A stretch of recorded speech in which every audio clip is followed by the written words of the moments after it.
Hey, Dustin Tibbetts here, financial advisor with jazzwealthmanagers.com. Check us out at jazzwealth.com. We're not currently taking customers at the moment, but you could check us out, see if you like what we do, and when we do open back up, well, I'll let you know, and we'll be doing some videos on that. We're working on lots of cool things for our customers right now, as well as some really cool improvements for when we open back up.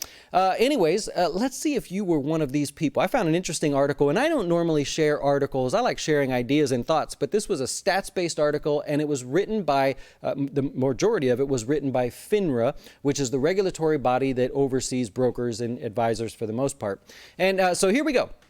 They did a study over 2020 to see who was opening new brokerage accounts and what sort of demographics do we have there. I thought this was really interesting.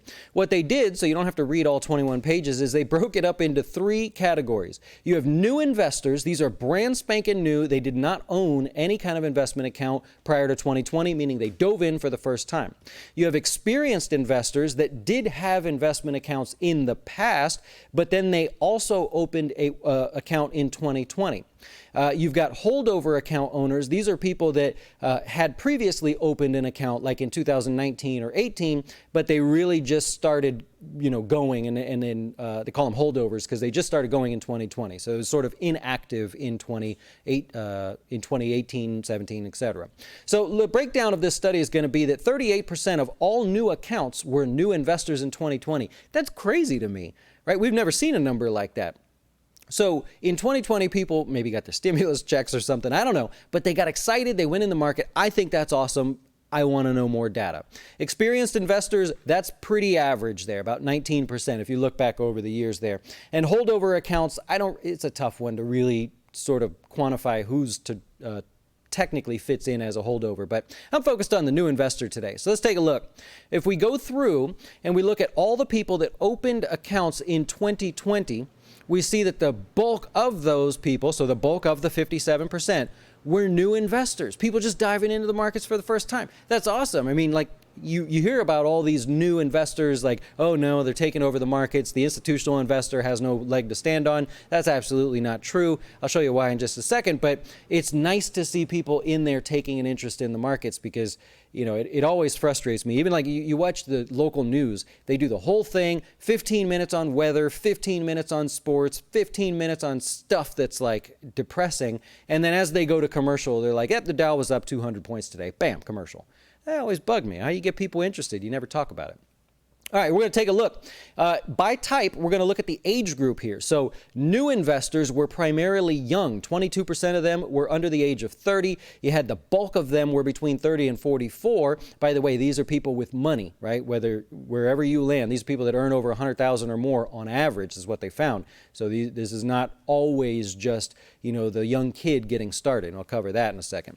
Experienced entrants and holdover accounts, I'm really, it's what it is.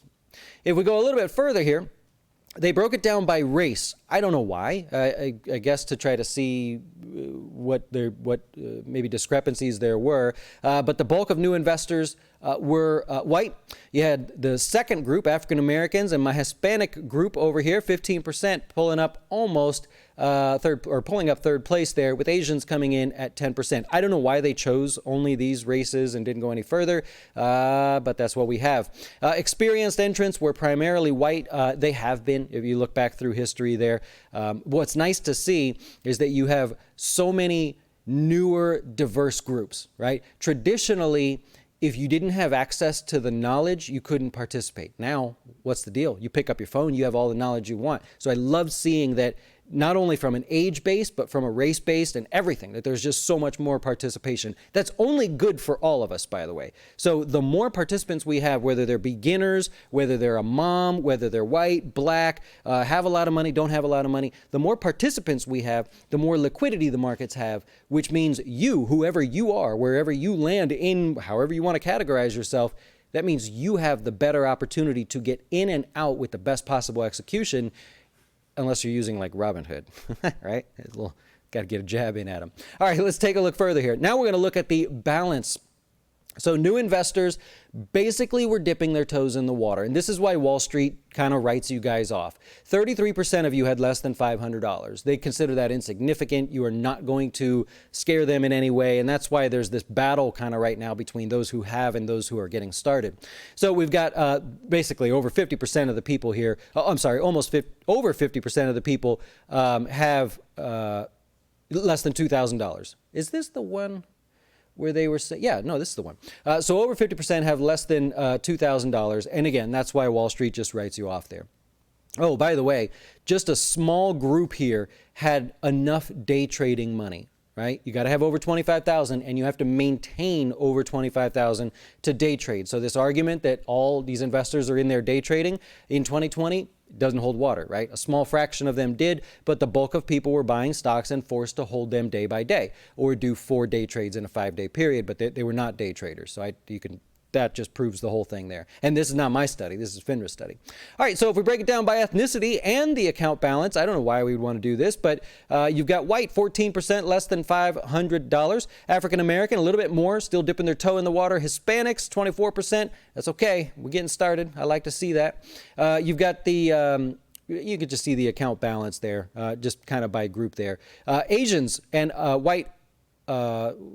Asians and whites came in with more than 25,000. So I guess if for some reason you want to say like who specifically by race is day trading, like why does race have anything to do with who's trading the markets? That kills me. But anyways, those are the people with the day trading money or bigger. And so there you go.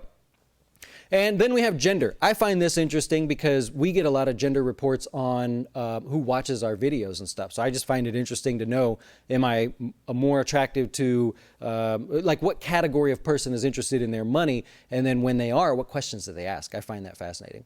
Anyways, you got females here starting with less than $500, men with less than $500. Men typically started with a few dollars more there. They decided they were going to maybe risk a little bit more, however you want to look at it, right? You could say that men were willing to put more dollars at risk. You could argue the fact that women don't make as much or something. I don't care where you stand on that. The data here shows that men were just willing to put some more money in there, whether that, I don't know how it worked out for them, but especially when you get up here to the 25,000 or more. So kind of interesting there.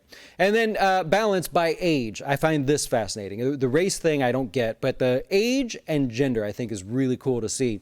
18 to 20-year-olds, they're in there. They're dipping their toe in the water. That $500 is going to turn into the $500 to $2,000 this year, right? Because they're in there learning and hopefully making money and growing little by little with their investments. So I love that. I love this group right here that they're doing their thing. 30 to 44, you still skewed to the downside towards a smaller account. And then the older you get, of course, the more money you see. The orange is the 25,000. So those in their 40s and 50s all of a sudden are committing more money. Remember, these are new. So these are brand new people. This is not just everybody. This is the number of new investors that put in 25,000 or more, 35% if you're between 45. Over the age of 60, new investors are putting in a lot of money. That sounds exciting, but that could be a little worrisome depending on what they're doing with those dollars. Anyways, I just wanted to go through that real quick because I find that stuff fascinating. You know, who's in there, what games are they playing, and how much money do they have to play the game? So this maybe worries you on one end, that there are younger investors playing in an increasingly volatile market. Maybe they get burned and have a bad taste in their mouth like 2008, 9, and 10. On the other hand, you go, wow, they're taking an interest, right? They're going to make mistakes, but you're going to make a mistake with $500. Make as many mistakes as you want, right? Do it now. Learn, build the trading plan, build your investing plan while you're younger, and then you turn into one of those people that slowly puts in more and more, and it becomes more meaningful. I love it. I love it. I love it. Well, you guys enjoy the rest of your day. Hopefully that helped you in some way. If you want to take a look at the study, you will go to the finrafoundation.org, and that would be the full 21-page study if you like looking through that stuff as well. I hope you have a great rest of your day. Subscribe. You're supposed to hit the subscribe button. I got to ask that every time now. They tell me.